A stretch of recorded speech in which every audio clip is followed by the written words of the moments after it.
चिंता करेगी। 5 करोड़ लोगों को, बेरोजगारों को आप साधु बना दीजिए, पूरी समस्या हल हो जाए, पर वो नहीं बनेंगे।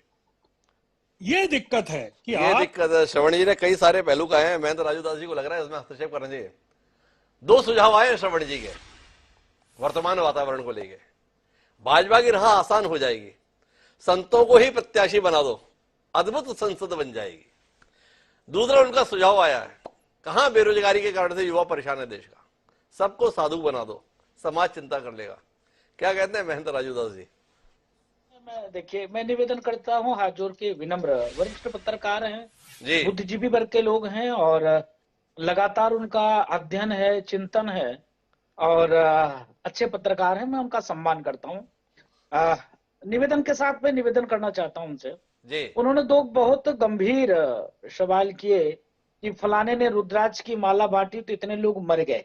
जी, अवस्था हो सकता है, माला बांटने से लोग नहीं मर गए। आस्था, हिंदुस्तान में इतनी आस्था है, इतनी आस्था है, इतनी आस्था है कि कांग्रेस को 70 वर्षों तक भारत में यही हिंदुस्तान के आम जनमानस ने दिया।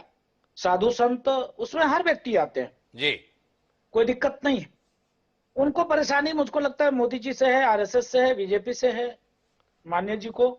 लेकिन मुझको लगता है कि कांग्रेस के लोगों को जिस प्रकार से कार्य करना चाहिए, कांग्रेस के लोग कार्य नहीं कर पाए।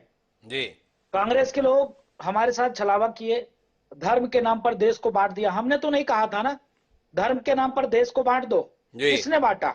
इन्होंने बांटा, इनके लोगों ने बांटा। फिर भी मैं स्वीकार किया। आज देखिए, देश में एक नहीं, देश में 5 लाख मंदिर है जिसको इन्होंने एक्वायर करके रखा है। उसका सारा आय व्यय की व्यवस्था ये लेते हैं और 1 रुपया भी सनातन पे खर्चा नहीं करते। एक भी मदरसा नहीं, एक भी गिरजाघर नहीं, एक भी गुरुद्वारा नहीं, किसी भी प्रकार के अन्य धार्मिक स्थलों को इन्होंने उस श्रेणी में नहीं रखा है। नंबर 2, इन्होंने कहा, श्रवण गर्ग जी ने, ये हमारे पिता तुल्य हैं, इन्होंने कहा कि देश में जितने बेरोजगार हैं उनको साधु बना देना चाहिए। गजब बात करते हो, साधु बनने के लिए कौन तैयार है? एक समय होता था कि आश्रम में 5-5, 10-10 संत हुआ करते थे। आज स्थिति यह है कि हम विद्यार्थियों को रखते हैं और जो वैदिक ब्राह्मण है पूजा पाठ करते हैं और कल को घर चले जाते हैं, शादी ब्याह कर रहे हैं। कौन? ये अपने बेटे को दे देना। कोई साधु बनना इतना आसान है क्या? मामूली बात है क्या? लोग अपना कथा पुराण भागवत का के अपना रोजी रोटी चलाएं, कमाए खाएं, लेकिन साधु बनना कठिन है। तीसरी शब्द इन्होंने कहा कि संसद में सभी को टिकट बीजेपी वाले दे दें। कांग्रेस वाले क्यों नहीं दे देते? चलिए ठीक है, हम बीजेपी से उम्मीद नहीं करते। मध्य प्रदेश, जिस प्रकार से उन्होंने कहा मध्य प्रदेश में सब साधु को ही लड़ा देना चाहिए, चलिए हम नहीं उम्मीद करते। लेकिन महोदय बैठे हैं कांग्रेस के नेता, एक पर आचार्य प्रमोद कृष्णन 3 से खुश ही नहीं है, रोज उल्टी सीधी बात बोलते हैं। उनको तो पता ही नहीं दिया, ये साधु संतों की क्या दे सकते हैं। और जिस प्रकार से सनातन साधु संत हम सबको गले लगाते हैं, सबकी मंगल कामना करते हैं, सबको साथ ले चलने की बात करते हैं। श्रवण गर्ग जी, धर्मनगरी अयोध्या है, धर्मनगरी अयोध्या में लमसम 30 से 35 मस्जिद है। एक भी मस्जिद से हम थोड़ा सा उग्र स्वभाव के हैं, लेकिन कभी ये नहीं कहा राजू दास ने कि सभी का माइक उतार दो, ये मुसलमान है, ये ऐसा है, वो ऐसा है, कभी नहीं कहा। अरे आप अयोध्या में एक माइक नहीं उतरवा रहे हैं, लेकिन मथुरा और काशी की तो एक एक ईंट उखड़वा देने का आह्वान कार्यक्रम में कर दे रहे हो महेंद्र राजू दास जी।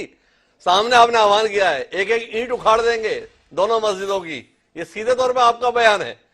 वो होगा, वो इसलिए होगा कि उस पे मेरा अधिकार है जी।